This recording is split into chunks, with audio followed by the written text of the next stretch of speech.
Hi, and welcome to Hit Save on That. I'm Wendy Rivera, owner of Rivera Bride and Do You Speak Bride. Rivera Bride are two bridal boutiques that are multi-million-dollar boutiques, and Do You Speak Bride is our coaching that we do for the bridal industry in how to love well and lead well. Those two concepts are so important to everything that we do in our life. How do we love others well? What does that look like? What does that sound like? How do we spend our time? How do we respond to conflict? There are so many arenas that love and relationship handle, they touch, they inform, they guide us how to do those things well. And that is what all of our businesses are based on. It is what we try to live out every single day and we discuss here. So Hit Save on That is the lessons we have learned over the course of our life and what has guided us in understanding both who we are as people, so who I am as a person, and how I can use the gifts that God has given me to love others well, to serve others well, to empower and encourage others to be all of who God made them to be. And in that, our relationship strengthens. So love is an incredible light. It shows you the path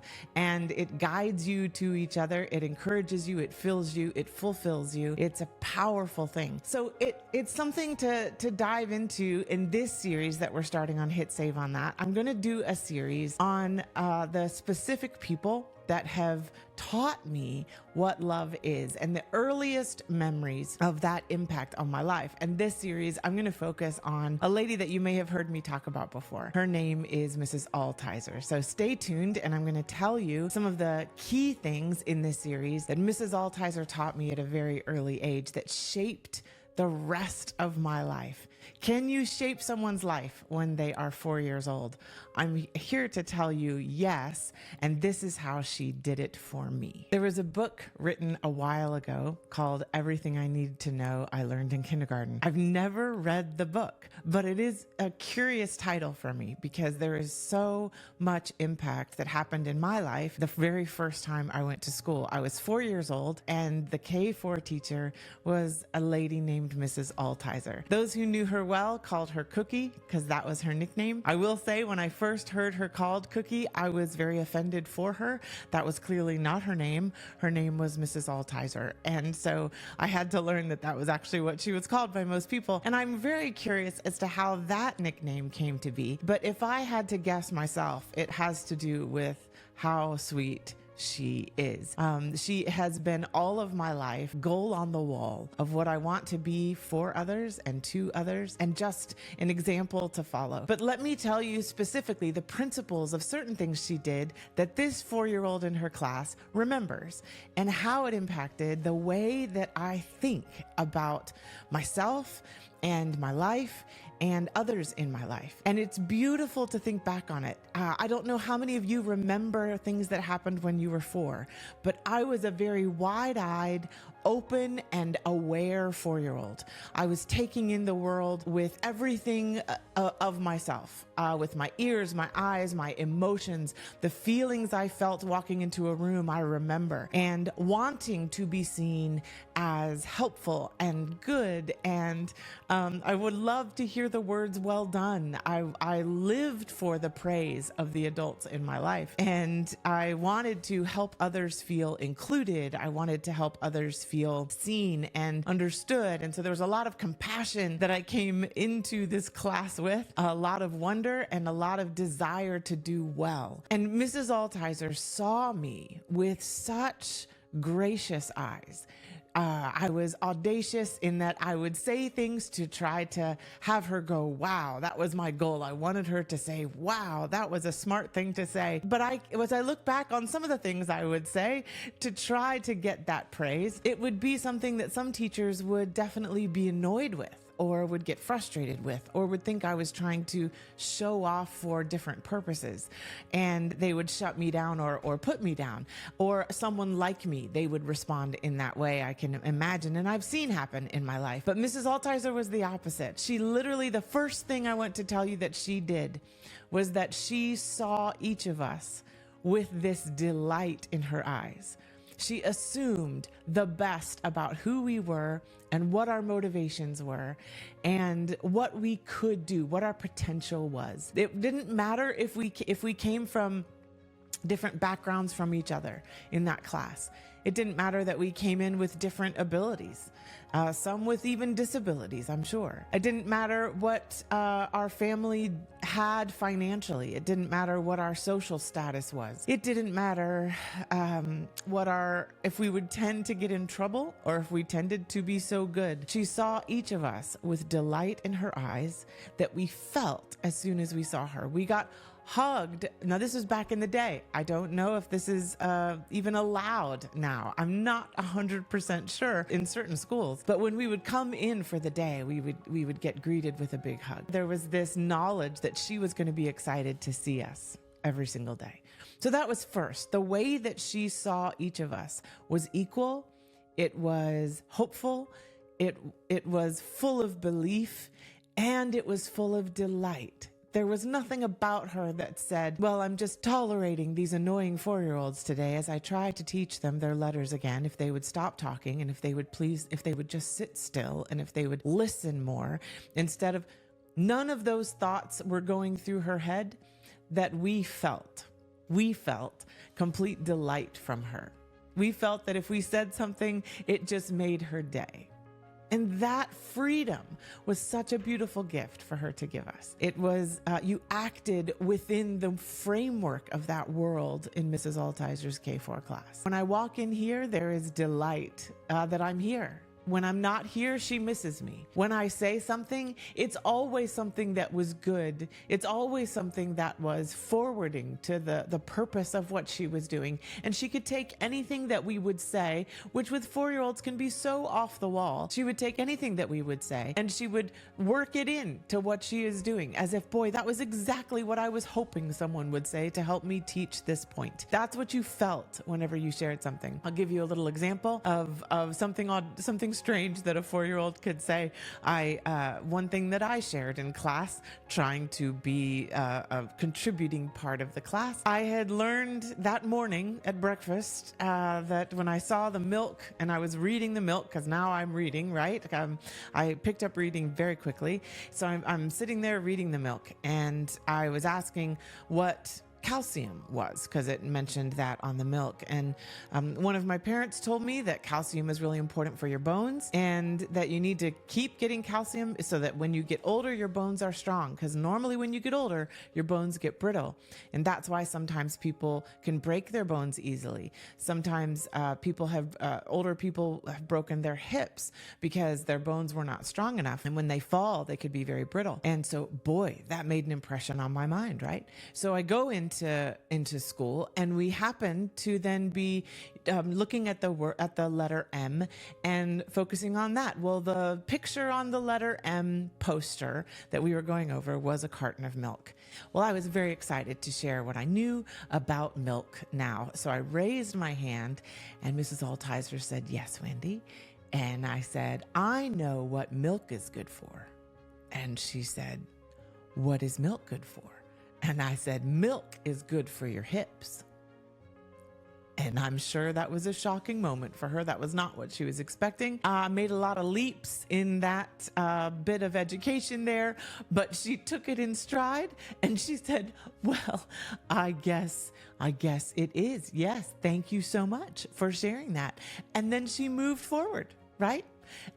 I'm sure because there was no context really for why in that moment milk was good for your hips, but it was clear in my mind, and I said it very confidently, and she didn't bat me down. She didn't say, I don't know where you got that, but that's the first I've heard of that, but okay. Like, she didn't make me feel stupid. All it was she made sure I knew that she wants to hear my thoughts. And that those are fun and good and helpful, and I'm contributing to the class. And I have something that is positive to share and good to share, and that she wants me to keep sharing. That's the message I got from any response that she gave. So the delight and the warmth that she gave in each of us, and then taking no matter what we said and receiving it as if it is in a way that says, that was good job for sharing, and that was helpful to what we're doing. That was a part of what shaped my paradigm in my whole life. To understand that people are delightful in who they are.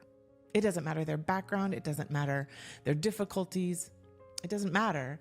They are delightful. Number one, they light up you when you see them. If you let yourself be excited to see others and let it light you up to see them, that feeling is impactful to people. So that's number one. Number two, it is that no matter what they're going to say to you, they're sharing something important about them when they share. You've got to listen past just the words that they say and respond and react and interact with what they are sharing about themselves with you in the fact that they are sharing. It's about creating a space that says, keep sharing. Keep sharing. It's an important move. Create a space that says to people, keep sharing. That was interesting. I'm going to be thinking about that. That was helpful to what we were talking about here, or asking them a further question. How did you learn that? Where did you learn that? Tell me how you came to that conclusion. Invite people to share more, both in how you respond and then the follow-up questions that you ask. That is so key. And the third thing we're going to talk about today, because this is going to be a series, but the third thing I want to talk about is that the positive perspective of the leader to the people they are leading is so, so important. It shapes the people that they are leading. Their perspective shapes the people they're leading. So how does their perspective shape the people they're leading? It was number one in my perspective of you is I delight to see you. I love to see you. I can't wait for you to be in the room. That's my perspective, number one. Number two, I love hearing from you. I love hearing the things that you say. I love you sharing more of who you are. And I want more of that. That is a good thing. It's a helpful thing. And I enjoy it. I love it. I welcome it. And I want it. I want more of it. And the third perspective that a leader can share that shapes the people that they are leading is that they can grow. They can grow. The way Mrs. Altizer did this was if you were doing an activity or a behavior that was against what was allowed in that room, if you were causing disruptions, it was stopping other people from learning, or you did something that was mean to another person and you needed to kind of be separated out from the group. You've all heard of people either going to time out, right? And sometimes timeout can be set in a specific place in the room. Back in the day, people would go and they'd have to put their nose in a circle on the wall or in the corner or whatever. I think that activity itself was an attempt by teachers, right, to have someone not only change their behavior, but hopefully learn from it and feel the ramifications of it. And all those can be important parts of teaching a child. But Mrs. Altizer did something unique. Yes, if you misbehaved, you went into the corner, but it was not called the corner. In Mrs. Altizer's classroom, that was called the sugar factory, because you went there to get sweetened up. Now, notice the difference. It's not a punishment that says you are publicly shamed and you should feel like this is your identity. You are now bad. You are bad, and this is where you go because you are bad. In Mrs. Altizer's class, you would be standing in the corner not because your identity was set, but because growth was the goal. Growth was possible. You went to the sugar factory to get sweetened up. Your identity is not set. It is not done. You are not labeled. You are sent there because she believed you could get sweeter. And being sweetened up was the goal. If that's the goal, there's an implication that that's the thing she believes you can do. She believes you can grow. And so the way that she would talk to the student before and after the sugar factory and give them a hug and say, oh, now you are so much sweeter, and then get back into the classroom, it's a hope that I can grow. It's that mindset. Her understanding of that and the many things she did in her classroom to encourage and inspire us to be the best version of who we could be, that we were accepted for who we are and believed that we can grow, shaped the very path of my life. Not only in what I believed about myself, but how I saw others. And for the whole of my life, it has helped me see others the way Mrs. Altizer does. That is the incredible impact of a leader whose example you can look to and follow. So stay tuned to this series, because there's more that Mrs. Altizer did in her K4 class that affected my entire journey, my life. It affected how I saw myself. It affected how I saw others. And it inspired me to be a leader that made an impact the way she did. So let's all go and do the same. Hit save on the people in your life that affect you in this way. Feel how their presence affects you and look for why it affects you in that way so that you can hit save on the things that will change your life. Join us. Don't miss the rest of this series. Can't wait. And if this encourages you, definitely share it. And if you're one of the many, many kids who had the joy of being taught by Mrs. Altizer, I'd love to hear from you too. And Mrs. Altizer, if you're listening to this, I love you very much, and I'm so thankful for you.